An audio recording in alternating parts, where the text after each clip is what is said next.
Radhe Radhe friends, Sitaram, जय श्री कृष्णा। तो आप सभी कैसे हैं फ्रेंड्स? आई होप सभी अच्छे होंगे। तो बहुत दिनों से मैं आप लोगों से बोल रही थी कि मेरा गार्डन का हाल बहुत बुरा हुआ है। टेरेस गार्डन का पौधे जंगली पौधे की तरह बहुत बड़े बड़े हो गए हैं और मौसम बारिश का था और उसका सोची में कटाई छटाई करनी चाहिए ताकि फ्लावरिंग अच्छे हो पाए। तो आज मैं बिना संडे को ही छत पर चली आई और छत पर आकर मैंने सबसे पहले ये मेरा रोज़ प्लांट है जो बहुत ही बड़ा हो गया था। वैसे तो बहुत सारे प्लांट्स मेरे बड़े बड़े ही हो गए हैं।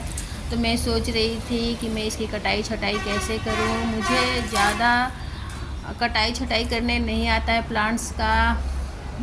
मुझे पता ही नहीं चलता है कैसे इनको काटूँ, इतने हरे भरे रहते हैं तो और फ्लावर वगैरह हमेशा देते रहते हैं तो मुझे समझ में नहीं आता। बट बहुत लोग बोलते हैं कि पौधों को काटते रहना चाहिए तो फ्लावरिंग अच्छे देते हैं, बड़े बड़े होते हैं। तो आज मैं भी चली आई क्योंकि बहुत बड़े बड़े हो गए थे।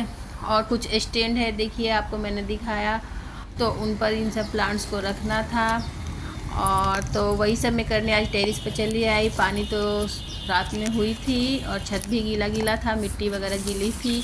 बट मैं सोची अब नहीं करूँगी तो कब करूँगी। अभी मैं शुरुआत की हूँ तो कम से कम पूरे टेरेस पर मुझे वर्क करते हुए 15-20 दिन होंगे, तभी जाके प्लांट्स थोड़ा ठीक होंगे, गमले वगैरह ठीक होंगे। तो मैं इसी काम के लिए आज छत पर आ गई।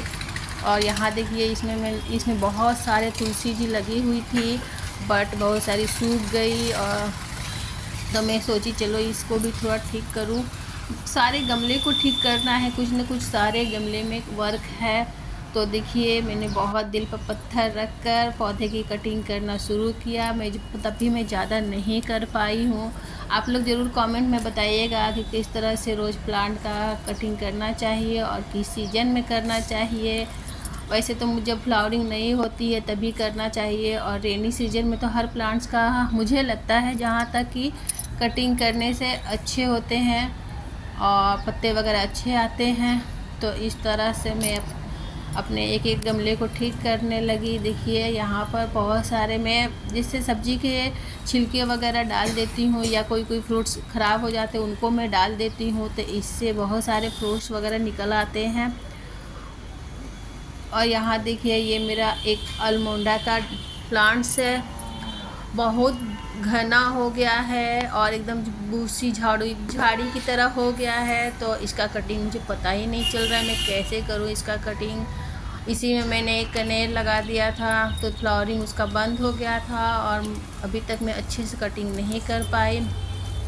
फिर यहाँ पर इस गमले में इतने सारे घास निकले हुए थे। ये चाइनीज अड़हुल है और बहुत खिलता है, ये सालों भर फूल देता है। और इसमें इतने सारे घास निकल आए थे तो उन सबको मैं जल्दी जल्दी ठीक कर रही थी क्योंकि आज संडे नहीं था। मुझे नीचे आकर समय पर नाश्ता भी बनाना था क्योंकि हस्बैंड का ऑफिस था।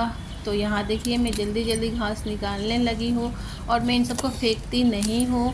कोई भी कटिंग वटिंग भी करती हूँ प्लांट्स का तो मैं गमले वगैरह में उसको डाल देती हूँ। और क्योंकि मैं मिट्टी यहाँ उतना मिलता नहीं है, मुश्किल से मिलता है, तो मैं इन सब से ही काम चलाती हूँ। थोड़ी मिट्टी और इन सब से मैं काम चला लेती हूँ और अच्छा ही ग्रो करता है मेरा प्लांट्स इन सब से, ऐसा नहीं है।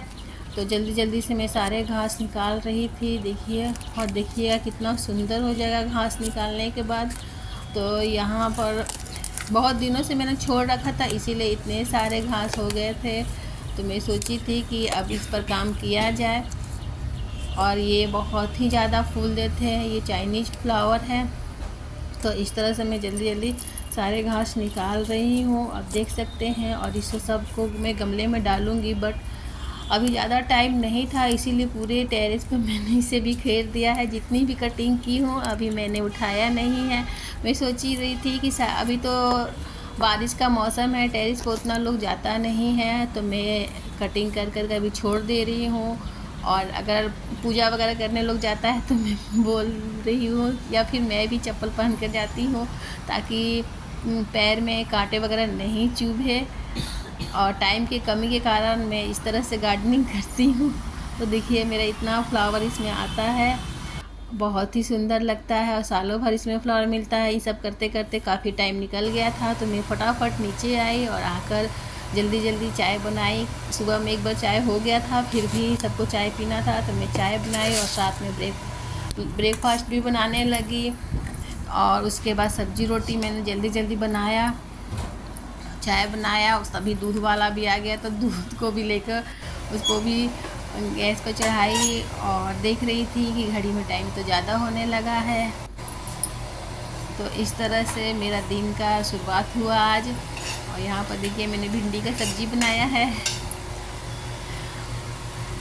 जल्दी जल्दी से बनाकर मैं लंच पैक करने लगी कि हस्बैंड गुस्सा उस्सा नहीं करे। वो हेल्प करते हैं, बट उनका रहता है, ऑफिस रहता है और लेट होता है तो मुझे भी अच्छा नहीं लगता है। लेकिन हर दिन मैं सोच रही थी कि करूँगी। एक संडे मिलता है और तो नहीं हो पाता है, सिर्फ संडे के दिन। तो आज मैंने सोचा कि अब थोड़ा थोड़ा दिन सुबह में उठकर मैं ये वर्क किया करूँगी, तभी मेरा टेरेस गार्डन थोड़ा सा अच्छा लगेगा, फ्लावरिंग अच्छी होगी। तो ये सब करने के बाद देखिए मेरा ये हस्बैंड का टिफ़िन तैयार हो गया है। तो मैं सोची आज आपके साथ इन सब का वीडियो भी शेयर करती हूँ। तो फटाफट मैंने ये लंच पैक करके और मैं सोची आज स्कूटी से जाते हैं तो मैं ही इसे स्कूटी में हैंग कर देती हूँ, ताकि हस्बैंड गाना गाते हुए निकल जाए कि होले होले से हवा लगती है। और इस तरह से जब भी मैं लंच पैक करती हूँ और वो स्कूटी में हैंग करते हैं तो मुझे वो मूवी याद आ जाती है, रब दी बना दी जोड़ी, और हंसते हुए वो अपना निकल जाते हैं। तो इस तरह से आज ये मैंने वीडियो बनाया है। अगर आपको ये वीडियो पसंद है तो लाइक सब्सक्राइब ज़रूर कीजिएगा, कमेंट में भी बताइएगा। मिलती हूँ नेक्स्ट ब्लॉग में आपसे, तब तक के लिए राधे राधे, सीताराम।